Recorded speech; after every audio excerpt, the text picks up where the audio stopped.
Welcome to Edged Mindset. I am your host, Carter. Much appreciated that you're joining me on this beautiful, whatever day it is that this gets published and you're watching it. I hope it's nice outside. I hope you're having an awesome day. I hope you get some love and some affection from whoever you want love and affection from. Wow, this is an intro. What do we have here? Well, I'll tell you. We have a Marfione Custom, right? Yeah, can't hide it. It's right here. So, I always hate it when people do this. I'm going to do it anyway. So this is my second shot at this. It was supposed to be an unboxing. I already cut open the box. I shot a big long video. I messed it up. I don't like it. I thought about editing it down, but you know what? I'm just going to reshoot it and just do a show and tell. So we're going to show this. Not an unboxing, but about as close as you can freaking get. I just barely got this. This is a Combat Troodon Tanto Edge Star Grind. Yeah, baby. DLC, two-tone, apocalyptic finish, all that fun stuff. This is good. This is a good one. Whoops, wrong side. This is a good one because this, I love seeing that. So, this one made me happy. I got it for a really good price. It is really amazing.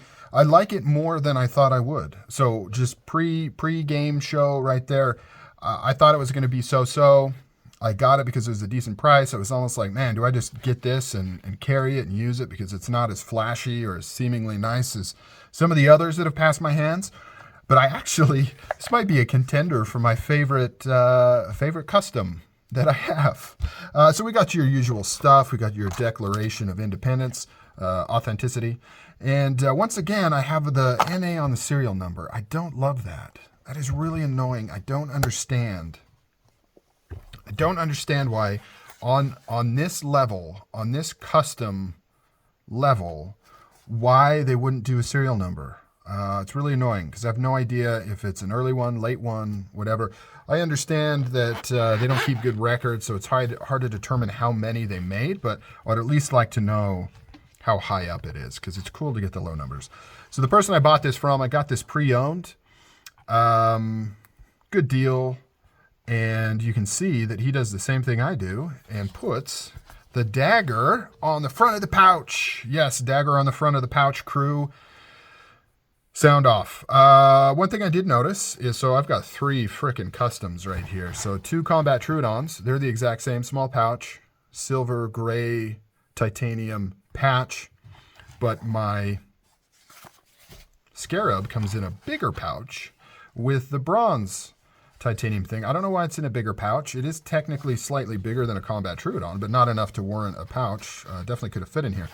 Anyways, let's move on. I'm sorry. You guys probably tuned out. You're like, Jesus, is this guy ever going to show the knife? Show the knife for the love of God. Oh, there it is. Now you're being quiet. You're like, ooh, that's right. Got that hefted aluminum.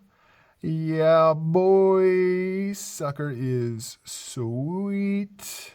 Sweetness. And there we go. So, yes, I love this knife. And you may say it looks like all the others. Yeah, okay. I'll give you that. That's kind of true. I like this one, though. It's really nice. It has some cool, unique, well, not unique features. It has some cool things going on. So, hefted aluminum, like usual, DLC coated. I really, really love it. The only way to get this finish is in the custom line. That's all there is to it. It's not available in the signature line. It is only available in the custom line. Whether it makes it worth it to you or not, that's up to you. In and of itself, it doesn't make it worth it, but it is cool because when you buy something like this, you want it to have unique features you can't get in other lines. On the clip, really like the clip. This is my first DLC stonewashed clip on any custom, and this has the deep milling logo, the dagger logo right up top here, and the date. I love how clean it is. There's not extra jargon written all over it. The hardware, except for the clip, is all titanium as per usual, and it is also ringed, but this particular version, as you can see, is ringed and then anodized black. So it's black on black. I haven't had any like that. They've always been like bronze or silver or blue, which is cool. It adds a little bling. Did the same thing here. You've got these holes drilled into the slider button, but it is anodized black inside there, not some crazy color. I think it looks really good. It looks really classy. I don't love how white the laser engraved logo is. I'd much prefer the newer ones where they mill the logo in similar to this, and it would kind of almost be a shadow custom, so to speak. Although I guess you could say that's the case for my Scarab. It's kind of a shadow custom as well. The only kind of slight imperfection is this little guy right there. I can't tell if that's something that's happened to it or if it just came out that way, because the sides here have a stone-washed finish, and then it's got the hand wire brushed hefted on the sides here, and then it's got flat over here. So 3 different tones, stonewash. I almost wonder if this little Marky Mark Wahlberg right there is just where it got stonewashed a little harder, and then it made it kind of a flat, because you can see you don't really see like aluminum poking out. It's not like it's scraped, you know. But anyways, moving on. Let's look at the blade. Look at the blade. Fire the damn thing already. We're 6 minutes in. There she is right there. So I didn't know if I would love this. It's not shiny like my other ones. Usually when I go Marfione Custom, I want the shiny shine. You know, I want the full effect of the mirror or the DLC mirror. This has a 2-tone where it's apocalyptic stone-washed on the primary bevel, and then it's satin on the flats, and then it's all DLC'd. In pictures, it doesn't look all that impressive. It just kind of looks like something you would expect on the signature line. But in person, kind of the contrast of the 2 different finishes, as slight as they are, I don't know, it just gives me this warm feeling inside. And of course it has the Tanto star grind, which is only available on the custom line. Something about it, I don't know, I like the matte finish, you know. I've had my share of the shiny shine, and I really like the matte finish. Razor sharp. I can't believe how much I like this. I bought it primarily because it was a deal. I wanted to get the star grind. I thought maybe this would be the custom that I carry. You know, maybe I'll carry this guy, use it, that kind of thing. I don't know if I will. I struggle with that. But I ended up really liking it more than I thought I would.